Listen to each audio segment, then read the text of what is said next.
삶아서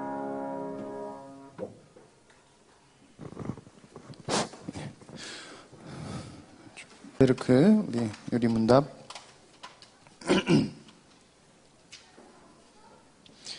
자, 제11주 질문 29에서 23 우리가 하도록 하겠습니다. 계속해서 우리가 몇 주 동안 성자 예수 그리스도, 성부, 성자, 성령 하나님 중에 성자 하나님에 대해서 우리가 계속해서 나누도록 하겠습니다. 지난주 요약을 저희들이 잠깐 하고 넘어가겠습니다.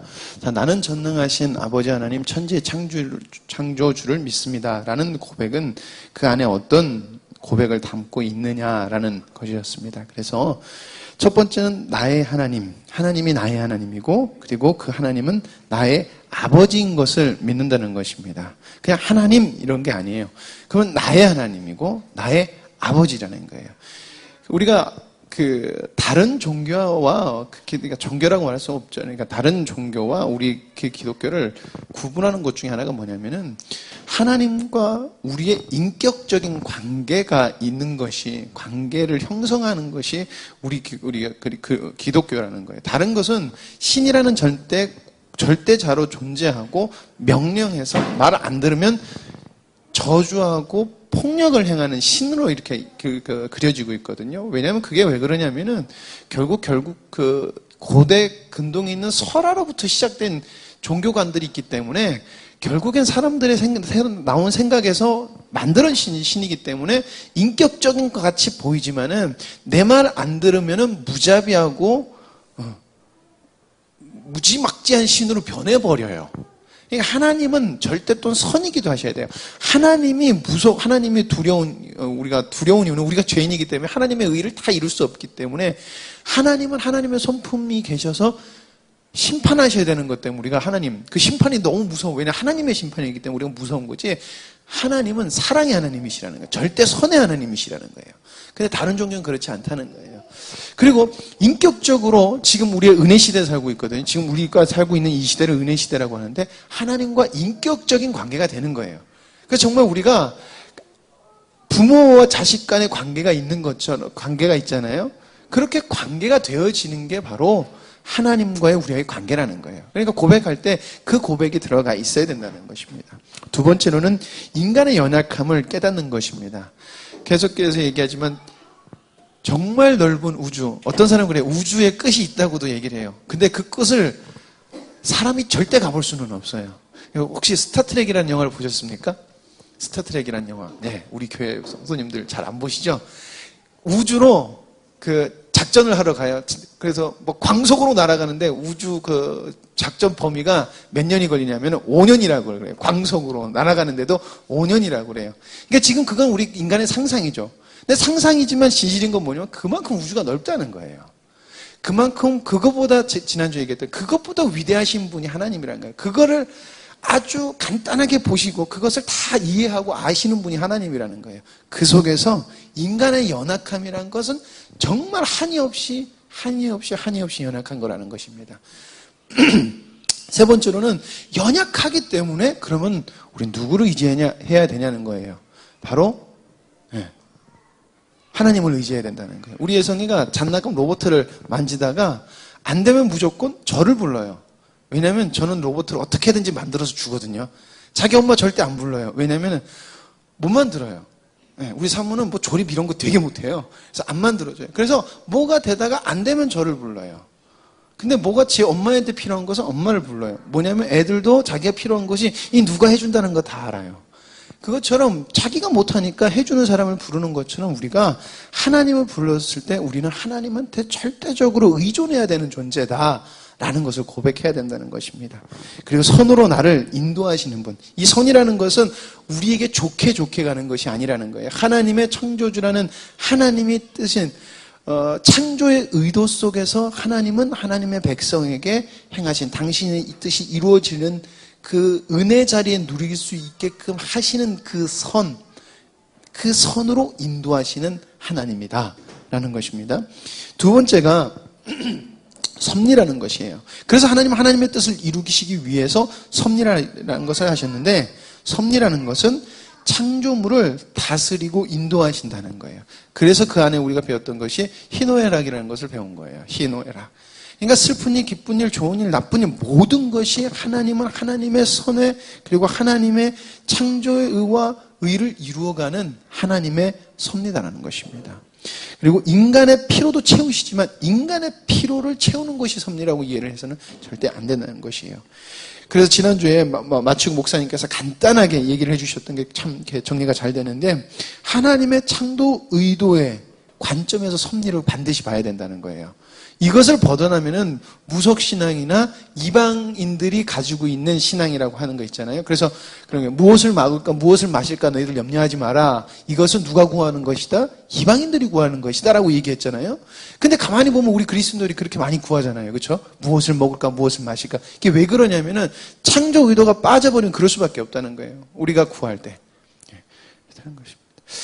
그리고 마지막으로 세 번째가 창조와 섭리의 지식이 우리에게 주는 유익이 무엇입니까? 라는 것이에요. 첫 번째는 우리를 인내하게 해요. 하나님은 전능하시기 때문에 실수하지 않는 분이라는 거예요. 하나님은 실수하지 않으신다네. 이찬영이 할 때 우리 천지 창조주가 막 생각나야 되는 거예요.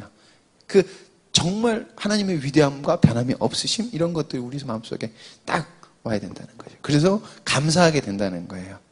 왜냐하면 지금의 나의 빈곤함, 아니면 지금의 나의 어려움, 아니면 지금의 나의 부함도 다 하나님이 나를 선으로 인도해 나가시는 하나님의 섭리고 하나님의 경륜이다.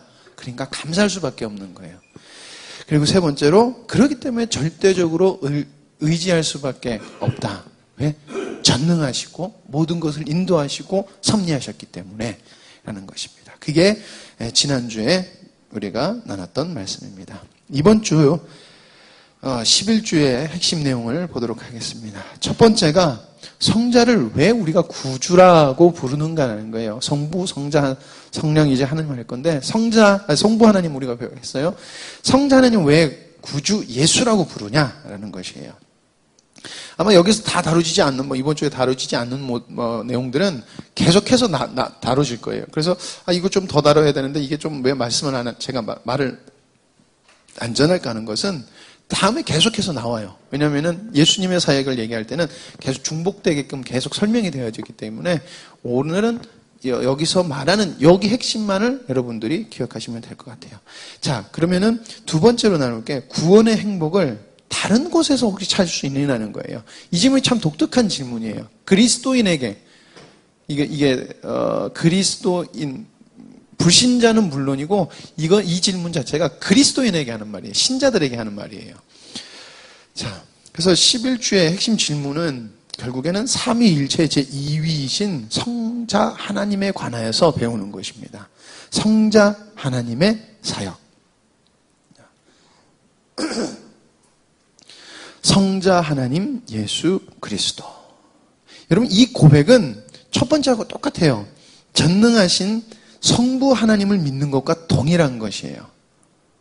그러니까 하나님을 믿는다고 지금 아까 저 요약할 때 있잖아요. 우리 천지를 창조하신 하나님을 믿는다고 한 그 고백이 그대로 그 느낌 그대로 라고 그럴까요? 이렇게 하면 좀 이해가 되려나?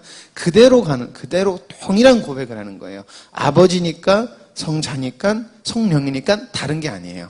동일한 믿음의 고백을 하는 거예요. 자, 성자 하나님의 사역은 택한 백성을 구원하는 거예요. 예수 그리스도는 지금도 하나님 우편에서 뭐하고 계신다고 그랬죠? 중보하고 계신다. 믿는 자들을 위해서 중보하고 계신다라고 되어 있어요.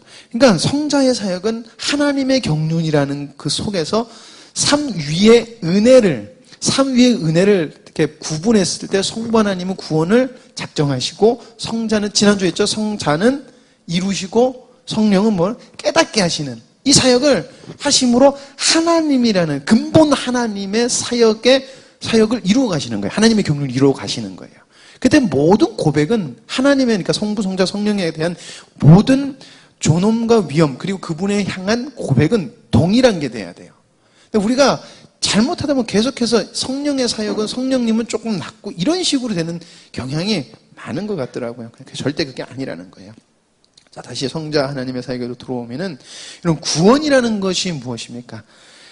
하이델베르크 이 책의 관점으로 잠깐 설명을 다시 해보면은 비참함으로부터 구원이라고 우리가 첫 서론에 나눴었죠. 기억나시죠? 비참함으로부터 구원.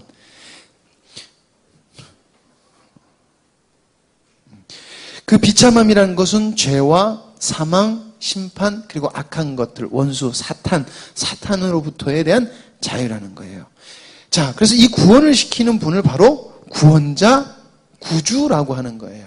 이 구원자, 구주를 하나님께서 태초에 작정하셔서 우리에게 보내주셨잖아요. 그렇죠? 그래서 예수 그리스도를 우리가 구주 예수 그리스도라고 하는 거예요. 네.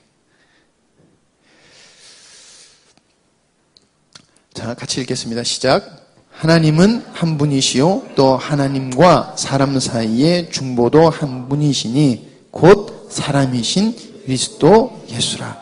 오직 예수님만이 하나님의 중보자이신 성자 하나님이라는 거예요. 그래서 구주 예수 그리스도는 우리를 구원하신 주인이라는 거예요. 자, 성자의 사역, 구원이라는 것은 여러분 기적, 거룩한 삶, 인내, 죽음, 순종을 통하여 하나님의 뜻을 이루시는 거예요. 여러분 이것을 거룩한 삶이라고 그래요. 우리가 예수님이 우리의 구주라고 그러도 십자가의 사건의 우리에겐 굉장히 중요하게 이렇게 다가오고 부활의 사건이 굉장히 우리가 집중이 되어 있잖아요. 근데 우리가 옛날 과거부터 나눴던 것 중에 뭐냐면 예수님은 살아 계실 동안에 공생에는 물론이고 태어나셔서부터 계속해서 그분의 삶이라는 것은 하나님이 창조하신 그러니까 흠없고 거룩한 하나님의 백성으로서의 삶을 살아생전에 살아셨어요. 그러니까 하나님은 이 거룩한 삶을 사심으로 신자들에게 본인이신 거예요. 예수님은 이 삶을 사셨어요. 그래서 기적도 이루셨고요. 거룩한 삶을 사셨고요. 인내하셨고요. 인내해서 순종하셨어요. 그래서 사는 동안에 이건 죽음을 이전 삶조차도 다 하나님이 원하시는 삶을 살았다는 거예요. 이게 그리스도인들이 예수 그리스도를 구주로 받은 자들, 그리스도로 인해서 구원을 받은 자들의 삶을 보여주시고 가신 거예요. 예수님도 줄이셨고요. 예수님도 슬프셔서 우셨어요. 그러나 예수님의 삶은 하나님의 뜻과 하나님의 경륜과 하나님의 창조의 의도에 전혀 벗어나는 행동을 하지 않으셨다는 거예요. 왜 그랬어요? 하나님의 성령의 인도하심을 받는 하나님이 당신에게 주신 당신에게 원하시는 것만 행동하셨거든요. 인간으로서 우리가 살아야 되는 것을 사셨다는 거예요. 이게 예수님이 우리를 구원하시는 사역 중에 하나라는 거예요. 십자가에 달려 돌아가시는 것도 그거지만은 이것도 그렇다는 거예요. 두 번째로가 여러분 심판을 견디셨다는 거예요. 다시 살아나심으로 말미암아 구원을 획득한 거예요. 이게 우리가 구원이라고 생각하면 우린 여기에 많이 비중이 머릿속에 들어와 있더라는 거예요. 왜냐면은 한국 교회 자체가 구속사적인 예수님을 너무 많이 배워서 그래요. 구속사를 너무 강조가 되었기 때문에 그런 거라는 거예요. 자, 그리고 세 번째 중요한 게 예수 그리스도가 십자가에 달려 죽으심으로 말미암아 구원을 얻어서 구원을 나눠주실 수가 있는 거예요. 이게 예수님의 사역 세 번째 마지막 사역이라는 거예요. 그래서 예수님께서 생전에 계속 제자들에게 말씀하셨던 것이 내가 보혜사 성령을 너희들에게 보내줄게. 그럼 나중에 너희들이 내가 했던 말이 무슨 말인 줄 알고 너희들이 하나님의 뜻을 이룰 수 있을 거야. 나보다 더 큰 일도 할 수 있을 거야. 라고 하셨어요. 그러니까 그 구원을 그렇게 나눠줄 수 있는 분, 합당하게 요구할 수 있는 분이 성령 하나님한테 요구할 수 있는 분이 누구다? 예수 그리스도밖에 없는 거예요. 구주 예수 그리스도밖에 없는 거예요. 자, 그래서 구원의 유일한 길은 우리가 잘 아는 것처럼 그리스도께 구속이 돼야 된다는 거예요. 여러분, 우리가 찬양할 때 자유라는 찬양도 했었는데 그리스도인의 자유라는 것은 여러분들도 잘 아시겠지만은 옛날 죄에 대한 비참함, 사단의 눌림, 사단에게 속해 있는 것으로부터 자유지 완전 우리가 독립된 존재가 되는 게 아니에요. 우리가 만약에 독립된 존재가 되고 내 마음대로 살겠다고 하는 것 자체가 또 원죄로 돌아가는 거예요. 하나님의 밑으로 들어오지 않겠다는 것은 이 땅에는요 사단의 그늘, 하나님의 이거밖에 없어요. 중간이란 게 없어요. 근데 많은 사람들이 사단에서 나와서 여기서 자유롭다고 생각을 하는 사람들이 많은 것 같아요. 그런 신앙. 그래서 내 마음대로 신앙생활을 해도 된다라고 생각하시는 분들이 왜 그래요? 이게 그리스도께 구속이라는 것에 대해서는 생각을 하지 않는 거예요. 자유로우니까 내 마음대로 해도 되잖아. 구원받았으니까 내 마음대로 해도 되잖아. 하나님이 내 주에서 돌아가셨잖아. 그러니까 내 마음대로 해도 되잖아. 라고 하는 거예요. 우리가 왜 인내해야 되고 우리가 왜 때로는 고통을 참아야 되는 이유는 우린 그리스도께 속하 있고 그리스도께 속하 있기 때문에 그 인내나 어려움들은 하나님께서 우리에게 주시는 것은 그것은 우리가 하나님의 뜻을 이루어가는 하나님의 섭리이기 때문에 그렇다는 거예요. 우리가 반드시 알아야 된다는 거예요. 그리고 다른 길은 없다. 그래서 성경의 사도행전 4장 12절 말씀에 다른 이로서는 구원을 받을 수 없나니 천하 사람 중에 구원을 받을 만한 다른 이름을 우리에게 주신 일이 없음이라 하였더라 라고 분명히 예수 그리스도밖에 구원자가 없고 우린 예수 그리스도께 구속이 돼야 된다는 거예요. 근데 예수 그리스도께 구속이 되면은 여러분 우리가 간구하는 것이 오전 말씀에 우리가 기도하는 거 있잖아요. 하나님의 뜻대로 기도하면 내가 이루리라 하신 그게 합당하게 되는 거예요. 그게 합당한 거예요. 여러분 어떤 것을 요구할 때 우리가 당연하게 뭘 요구해야 될까요? 은행에 가셔서 통장에 100만 원이 있는데 그 100만 원을 찾으시려고 하죠. 그렇죠? 그러면 뭘 적어요? 그걸 적는 걸 적잖아요. 이렇게 적잖아요. 그걸 딱 갖다 주면은 못 받을 거라는 생각을 여러분 전혀 안 하시죠. 그렇죠? 왜 그럴까요? 합당하게 내 신분증과 모든 것을 제시해주고 내 돈을 가지고 왔습니다 하면은 은행에선 반드시 줘야 돼요. 은행에서 싫어요. 나 오늘 기분 나쁜데 안 줄 거예요. 그럴 수 없어요. 마찬가지라는 거예요. 우리가 정말 그리스도께 구원을 받은 사람이라고 하면 우리가 우리의 간구하는 것이 우리가 진짜 믿음을 가지고 간구하는 것은 여러분 우리가 은행에 가서 내 돈을 찾는 거하고 똑같다는 거예요. 진정으로 구원받은 사람이 하나님께 구속되어서 하나님의 뜻을 이루는 삶을 살려고 하거든요.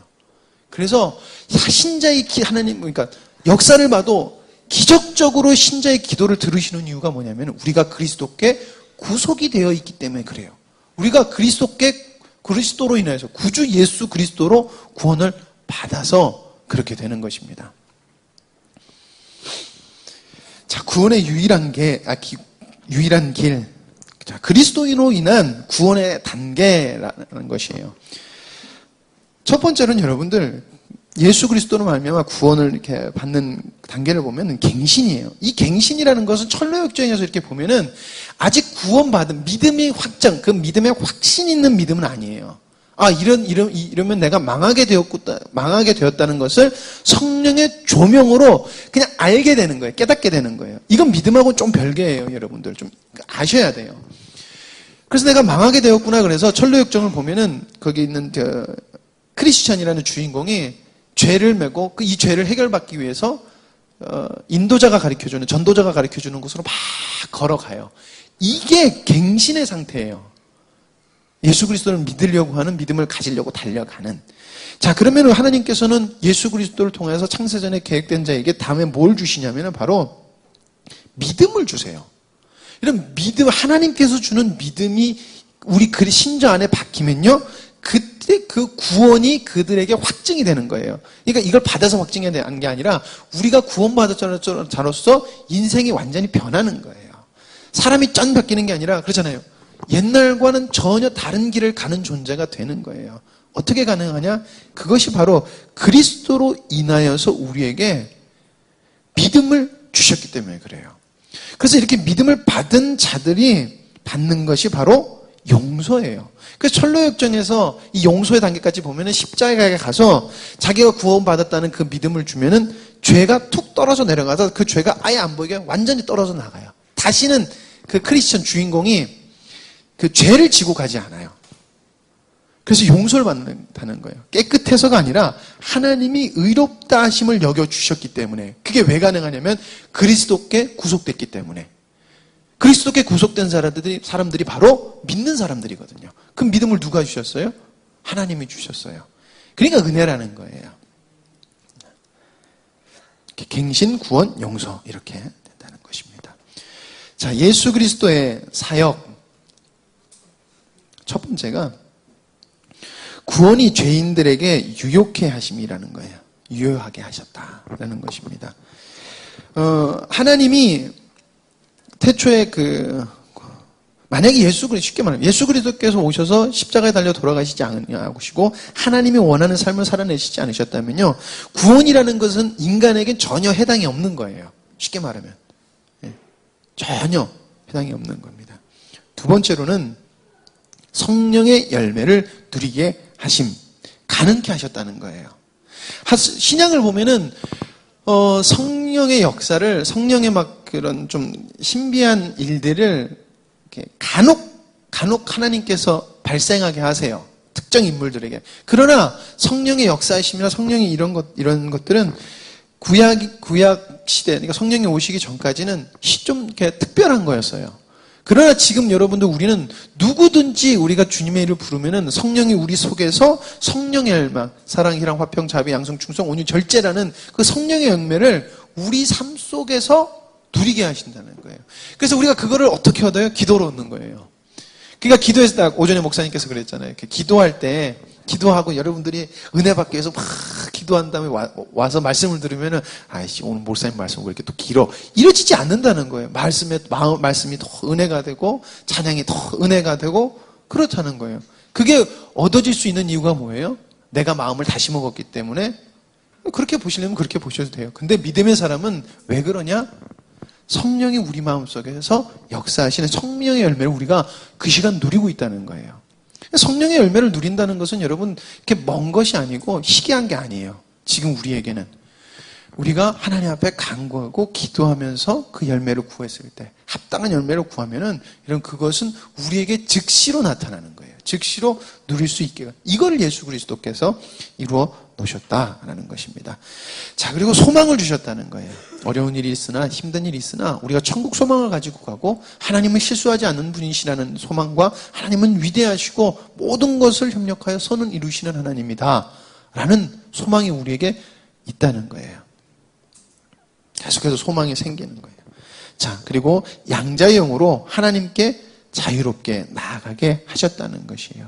옛날처럼 그 휘장이 찢어진 이유를 얘기하고 있잖아요. 하나님과 인간의 막힌 담을 하나님께서 쫙 찢으셨다. 그게 절대 사람이 찢을 수 없는 거라고 그러잖아요. 지금은 이렇게 소 몇 마리로 이거 찢어야지 찢어질 수 있는 거라 아주 질긴 건데, 그걸 하나님이 십자가에 달려 돌아가셨을 때 그 사역 중에 하나가 이렇게 찢어졌던 것처럼 우리가 하나님께 자유롭게 나갈 수 있는 거예요. 옛날에는 반드시 누굴 거쳐서 나가야 됐어요? 제사장을 거쳐서 나가야 됐잖아요. 중보자가 반드시 필요했잖아요. 인간의 중보자도. 그렇지 않다는 것입니다. 다섯 번째, 하나님의 거룩함에 참여하게 하셨다는 거예요. 우리가 거룩하지 않아요. 그러나 우리가 구주를, 예수 그리스도를 믿음으로 말미암아 성령을 우리에게 선물로 주심으로 말미암아 우리가 하나님의 거룩함에 동참하는 자가 되었다. 사도 바울이 계속해서 거룩함에 동참한 자가 되었다라고 우리에게 계속 강조하고 있기 때문에, 너희들이 누군지 잊지 마라 라는 것이에요. 여러분, 우리가 누군지 잊지 말아야 될 것입니다. 자, 아까 두 번째 질문이에요. 이제부터는 신을 믿는 자들의 다른 시도들이라는 거예요. 제가 이걸 어떻게 이름을 붙여야 되나 그런 건데, 자, 다른 길을 찾으려는 잘못된 시도들입니다. 성인들을 그러니까 성자들이라고 그러잖아요. 성자. 지금 이렇게 성인들이라고, 이렇게 성인들을 믿는 운동들이 되게 많아요. 그게 특별히 이제 카톨릭이 그게 많잖아요. 베드로를 중보자로 그들은 여기고 있잖아요. 교황. 그렇기 때문에 교황과 이제 성직자들, 그리고 마리아, 이런 사람들을 믿는 거예요. 그렇다고 해서 그냥 넘어갈게요. 그리고 자신들을 의지하는 거예요. 자신들 행동 깨끗하게 삼고. 그래서 카톨릭이 겉으로 보면 굉장히 거룩하고 깨끗해 보이잖아요. 평화를 사랑하고 막 이러잖아요. 그래서 교황이 이렇게 나오면은 늘 하는 말 중에 빠지지 않는 말 그러잖아요. 평화, 온 세상의 평화, 하나님의 평화. 그래서 평화. 근데 그 평화를 결국에 이룰 사람이 이루어야 되는 사람이 누구냐면 그들의 관점은 인간이에요. 인간들이 우리가 좀 잘해서 평화를 좀 만들어 갑시다. 서로 평화를 추구해서 잘해 나가 봅시다. 라는 것이에요. 근데 이게 결국엔 잘못된 시도라는 것이에요. 자, 그러니까 신자들이 다른 시도라는 사람들의 마음은 그래요. 하나님을 신으로도 인정해요. 전능하신 하나님이라고도 믿고요. 구원을 주셨다고도 믿어요. 그러나 구원의 결정권자가 인간이라는 것이고, 혹은 하나님께서 다른 길을 열어두셨다는 거예요. 그러니까 이게 지금 단순히 이단들에 속한 것이 아니라 이 생각도 자유주의 신학자들이나 지금 WCC나 종교 통합하는 사람들의 사상이 여기에 굉장히 많아요. 이 사람들은 이렇게 믿는다는 거예요. 여러분들이 이렇게 믿으십니까? 안 믿으시죠? 근데 그들은 그렇게 믿어요. 그렇기 때문에 우리가 왜 이런 것을 알아야 되는가? 왜 신앙 고백이라는 것이 그렇게 중요한가라는 것이 그렇기 때문에 우리가 교리 공부를 하는 거예요. 그래서 카톨릭이나 이단이나 무지자가 이런 생각을 가지고 구원의 결정권자를 인간 그리고 구원의 다른 길을 열어두셨다라고 하는 거예요. 자, 다른 시도하는 그룹 첫 번째가 카톨릭이에요. 이 카톨릭들은 마리아 그리고 교회 성직자들을 중재자, 중보자로 여겨요. 그리고 약간 그들을 섬겨요. 마리아는 아예 숭배를 하고 있고요. 그리고 교황도 절대권으로 해서 거의 숭배하다시피 이렇게 해요. 그래서 교황의 말이 곧 하나님의 법이 돼버려요. 그러니까 교황이 이제 카톨릭들이 자기네들끼리 법을 정해서 교황이 반포를 하면요, 법이 바뀌어요. 그러니까 그래서 지금 막 가끔가다 인터넷에 보면은 교황이 뭐뭐 말을 했다 그러면 인터넷에 뜨는 이유가 뭐냐면은 그만큼 카톨릭에는 교황의 말이 그만큼 중요하기 때문에 그래요. 어제는 내가 예수 그리스도로 구원을 받을 수 있다라고 선포를 해요. 그럼 그게 법이에요. 그 다음날 이 사람이 나가가지고 예수 그리스도로 구원을 받을 수 있지만 다른 길이 있다. 그러면요, 다른 길도 있는 게 돼버려요. 그 말을 그대로 믿어버려요. 그거는 결국 절대권자라는 인간을 숭배하는 것이 돼버리는 거예요. 그리고 이단도 뭐라 그래? 특정 인간을 보혜사 혹은 구원의 길로 보는 거예요. 그래서 그들을 숭배를 해요. 좀 이상하긴 하지만 요즘 신천지가 신천지도 하나님을 믿잖아요. 그렇죠? 하나님이라는 존재를 믿는다고 그래요. 자기네들 말로는 믿는 게 아니지만은 그렇지만은 구원자가 누구예요? 이만이라는 거예요. 잘못된 거잖아요. 그래서 결국엔 누굴 숭배해요? 이만희를 숭배해버리잖아요. 자, 그리고 무지예요. 이 무지라는 건 우리 교회, 우리 목회자만 신령하고 우리 교회만 다른 길을 간다라고 생각하는 거예요. 굉장히 잘못된 생각이에요. 교회는 부족한 자들이 모여서 하나님의 거룩하심으로, 그러니까 영광스러운 교회로 세워가는 게 교회거든요. 근데 좀 그러니까 유명하신 목사님이나 아니면 좀 능력이 있으신 목사님들을 이렇게 교회를 가보면 다른 목사님들은 아무것도 아니야. 우리 목사님만 최고야. 우리 목사님만 바른 말씀을 하셔. 라는 거거든요. 이런 것도 아니라고 할지 모르지만 결국에는 그 목사님을 숭배하는 걸로 기울게 돼요.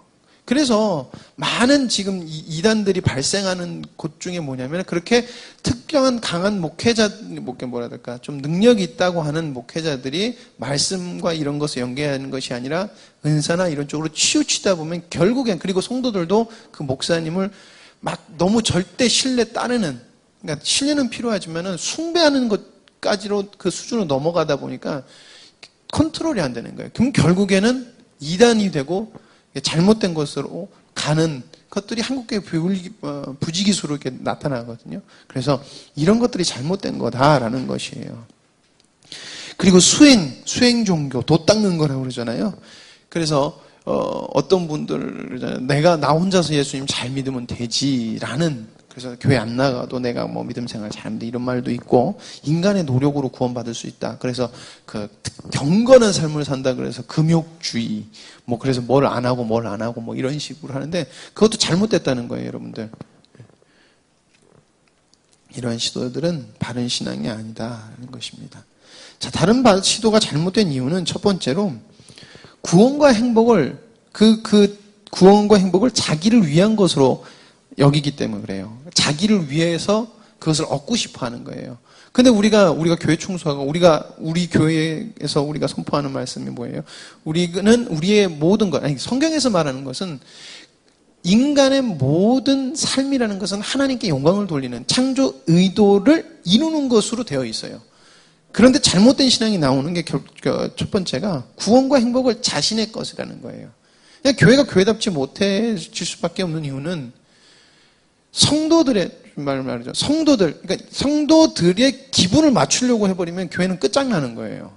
왜냐면은 교회는 성도 한 사람 한 사람이 하나님께 영광을 돌려야 되는데 교회가 그러니까 하나님도 성도의 기분 맞춰줘야 되는 분으로 돼버린 게 지금 한국교회고 전 세계 교회가 그렇거든요. 그렇기 때문에 잘못된 지도들이 생기고 잘못된 교회 모습들이 나온다는 것입니다. 두 번째는 인간에게 가능성을 둬요. 이건 절대적 부패성을 인정하지 않는 거예요. 인간이 절대적 부패성을 인정하지 않으면요, 그 순간부터 교만해져요. 뭘 할 수 있다고 그래요. 그런 말 하죠. 뭘 할 수 있다고 애들이 깝친다는 말을 하죠. 근데 이제 전능하신 하나님 앞에서 정말 아무것도 아닌, 그래서 갑자기 너 지렁이 같은 야곱아, 지렁이가 뭘 할 수 있다고 이렇게 하는 거하고 똑같은 그거를 하는 게 그렇게 하게 된다는 거예요. 언제? 부패성을 잃어버렸을 때, 잊었을 때. 세 번째로는 이교도의 풍습, 종교 혼합 이런 것들을 허용함으로 변질이 돼버리는 거예요. 네 번째로 구주, 예수님을 완전한 구주가 아니라 가능케 하는 구주로 여기기 때문에 이게 되게 비슷한 말 같지만 완전히 틀린 말이에요.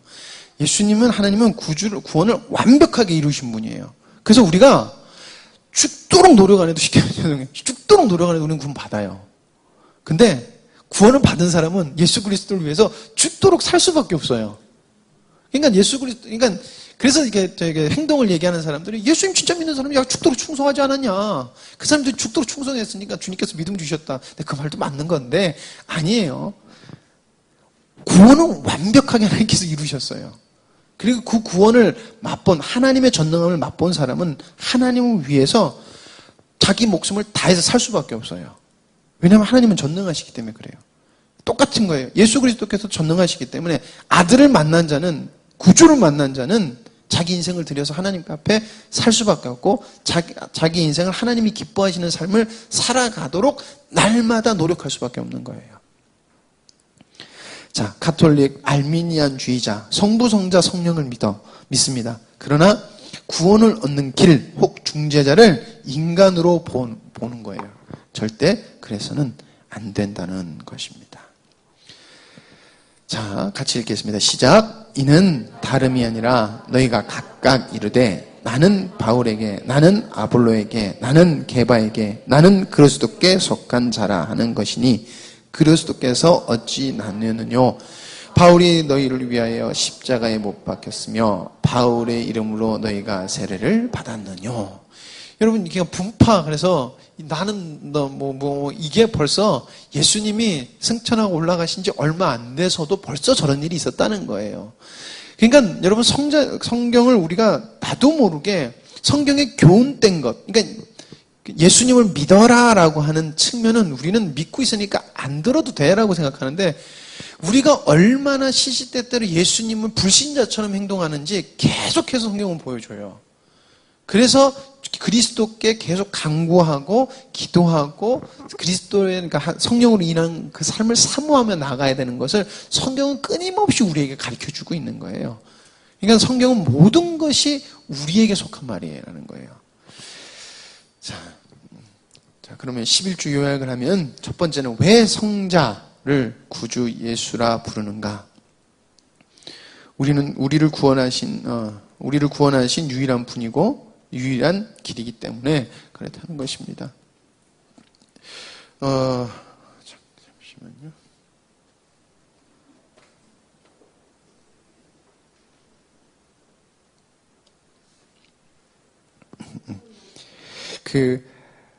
우리가 예수 그리스도라고 부르는 이유가 바로 성자 하나님의 은혜의 사역을 그러니까 은혜 사역 아까 그랬잖아요.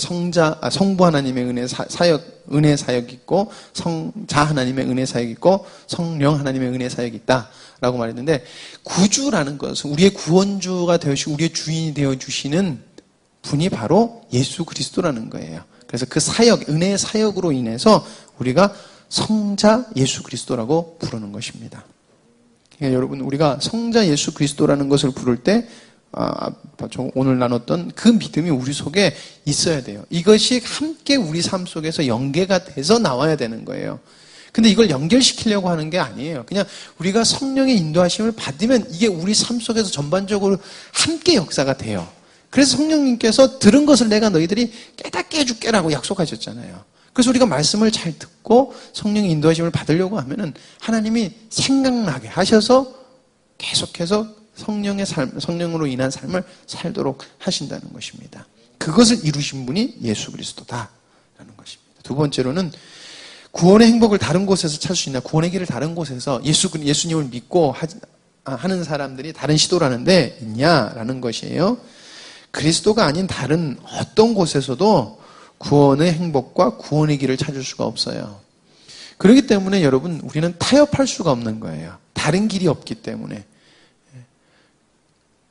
그래서 여러분 이번 11주는 성자 하나님의 개론적인 것 같은 거예요. 개론적인 것 같은. 그래서 구원에 관한 성자 하나님의 은혜 사역에 관해서 함께 나눠봤습니다. 같이 기도하시겠습니다. 하나님 감사합니다. 저희들에게 구원의 은혜를 하나님 알게 하시고 또한 그 하나님의 뜻대로 살 수 있도록 저희들을 인도해 주시니 주님 감사합니다. 하나님 아버지 저희들 주님 없이 살 수 없음을 고백하게 하시고 하나님 좀 저희들이 연약함을 고백하고 하루하루 살아갈 때 하나님께서 도우시는 그 도우심을 느낌으로 말미암아 이 땅에서 정말 행복하고 감격의 삶을 살아갈 수 있도록 주님 도와주시옵소서. 하나님 계속해서 하나님 전하는 저에게 지혜를 주시고 듣는 자에게 들을 길을 허락하셔서 하나님 귀한 은혜 허락하여 주시기를 간절히 소망합니다. 주님 붙들어 주시옵소서. 모든 것을 주님께 맡기며 예수님의 이름으로 기도드립니다. 아멘.